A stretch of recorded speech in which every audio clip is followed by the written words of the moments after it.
Hey guys, this week and last week you saw that as we started the Law of Moses, we're going to get into a lot of sacrifice, a lot of ceremonial things, and it will be easy to think, why in the world are we spending so much time talking about a law that was fulfilled?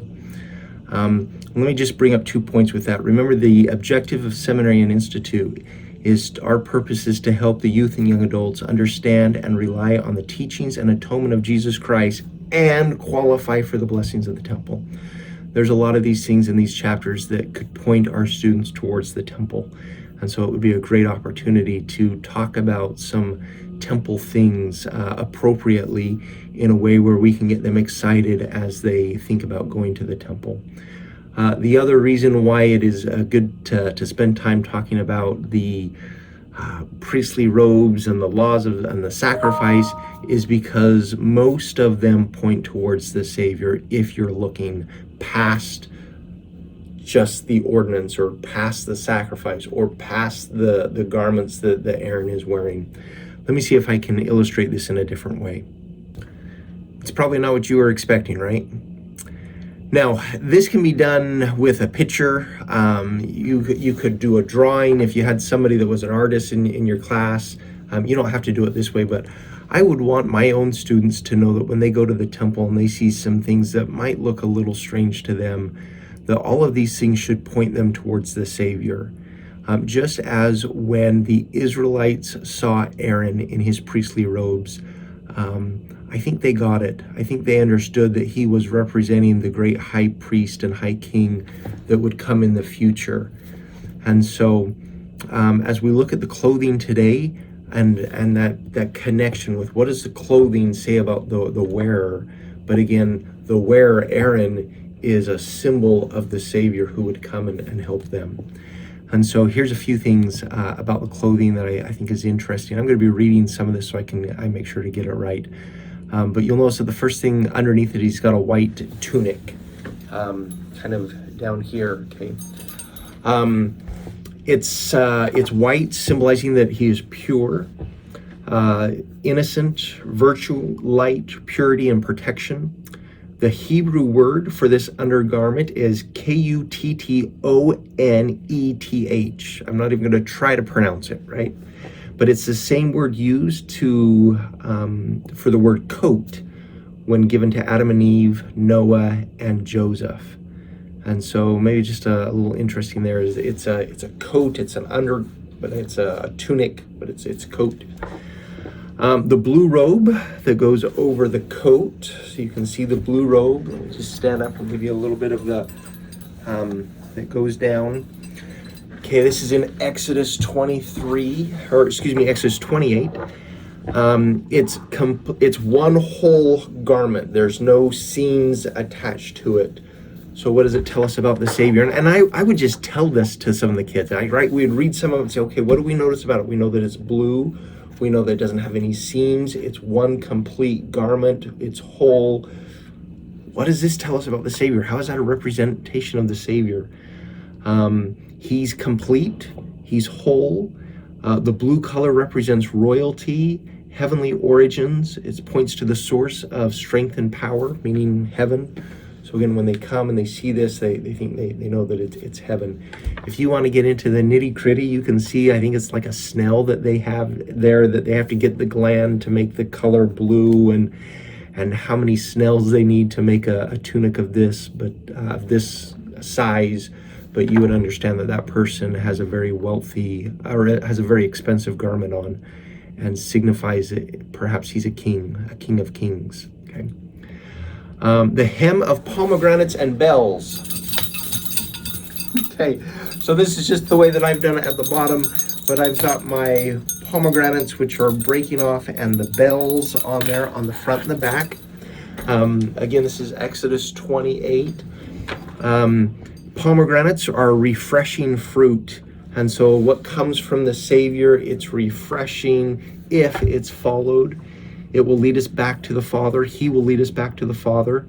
The hem was a symbolic extension of the person himself. And so think of some of the stories where people talk about hems. Think of a woman with the issue of blood, where she reaches and she touches the hem of the Savior. Excuse me, it's a little top heavy. There we go.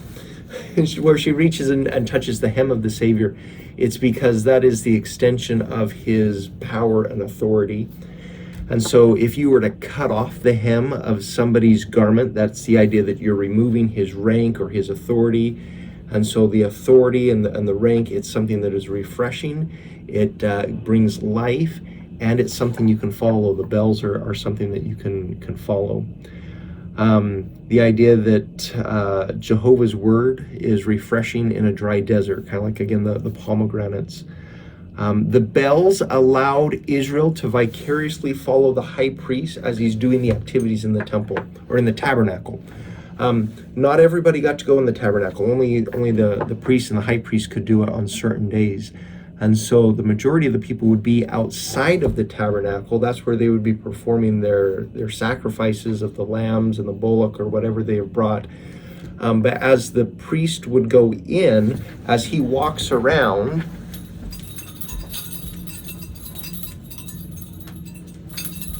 you can hear where he's walking.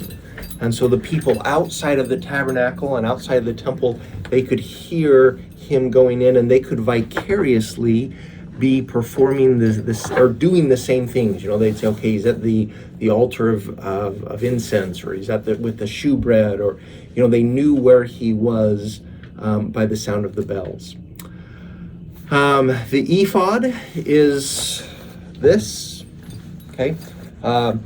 It's represents the royal lineage or heavenly origin. Each color has a symbolic meaning. So gold would be honor, purple would be royalty, blue would be heaven, and scarlet would be blood. And so again, just what does it say about the wearer? Again, these are fun conversations you could have with some of the students. There's 2 stones on the shoulders. Again, mine is very top heavy because of the 12 stones, but there's 2 stones on the shoulders. Represent the tribes of Israel. They have 6 tribes written on one and 6 tribes written on the other. And it's the idea that he carries us on his shoulders. The Savior is the one that supports us and carries us. On the breastplate, again, right here, it's got 12 stones, and each stone is supposed to represent one of the tribes of Israel. This is the only part right here where the stones don't equal what Exodus tells us. But the stones should represent Israel, and again that we as the tribes of Israel are close to the heart of the Savior, because again the high priest is a representation of the Savior. He's the one that it's Aaron's supposed to be that stand-in for him. We're close to the Savior's heart. He loves us. The next one in Exodus 28:30, it talks about a Urim and Thummim. Now, this is really interesting. Urim and Thummim, you and I kind of understand Urim and Thummim better than most people on the internet understand Urim and Thummim. But Urim and Thummim was this very interesting thing that he had in the breastplate. Now, we think of breastplates. When I think of breastplates, when I think of Joseph Smith and breastplate, I think like this metal breastplate. But in the time of Aaron, the breastplate was this part right here. It's just a fabric or a cloth breastplate. And inside the breastplate, there was a pocket where he could keep his Urim and Thummim. There's not a lot written in the scriptures, in the Bible itself, about what is a Urim and Thummim. You can go to 1 Samuel. It kind of tells us that a Urim and Thummim is a device that they use to get answers from God. Some biblical scholars have found that it might have been a white and a black stone representing like a yes or a no. So the Urim was no, and the Thummim was yes or innocent, and guilty, innocent. And so if you had somebody brought before the Savior and he was judging, he could reach in and grab a stone, and they're innocent or they're guilty, depending on the type of trial. So here's what I found was very interesting, though. There is a Jewish philosopher back in the 1100s, and he said that the Urim and Thummim was used when you had a question from God, or to God, that you would ask God a question, and then letters would appear on the stone, and the letters would spell out your answer.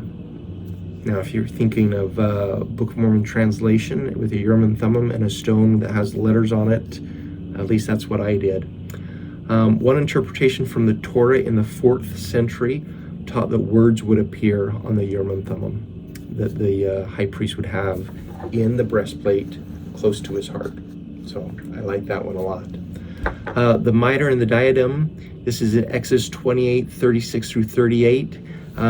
This looks a little weird. I remember the first time I saw one of these in real life, right? For those that have been to the temple, and I was like, what is that? It's like a chef's hat, a baker's hat. I didn't really understand, but it's an ancient form of a crown. As time passed, the gold part got bigger and the fabric part got smaller. And so this is a crown that somebody would use.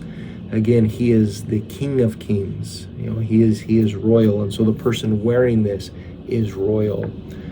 The only way to become like him is we're trying to become like him again as kings, or we're kings in training or queens in training. Sorry, I'm just trying to read and make sure I've got all this. Oh, on the band there was it said holiness is where it was written. The crown reminds us not only who Christ is, but how essential he is in our return to him, that we need to be having Christ in our minds and in our thoughts. In Revelation chapter 7 and 13 and 14, there talks about people that have the name of the Lord engraved on their forehead. And then it talks about the other sign of the beast. And usually in our world today, people focus on the sign of the beast, on the forehead or on the hand, and they're like, what does it mean? But I love to look at the people that have the name of the Lord sign on their forehead. And again, for those that go through the temple, it's temple language, right? Those that have made these covenants with God, when he's talking about these things in Revelation, are safe because they have the Lord's name, holiness, referring to Aaron's priestly robe. They have his name on their forehead. Anyway, this is just what I'm going to do. I'm going to have some fun with my students. I'm going to see what symbols they can pull from the Savior and what does it teach them about him. One last thing is just please connect your teaching to the Savior. He's the vine, right? He's the source of living water. And when we separate our teachings and we're like, hey, today we're just looking at Aaron and his priestly robes, if we haven't connected it to the Savior, our teachings aren't going to have the power that they could otherwise. That I've said that before, but I just wanted to show that even with Aaron and his priestly robes, there's a way to look at it and say, how do I see the Savior in these chapters? Whether it's through the sacrifices, through the things that he's wearing, but you'll see him there if you're looking for him. All right, thanks a lot. I'm going to get out of this and look normal again. All right, have a great week, guys.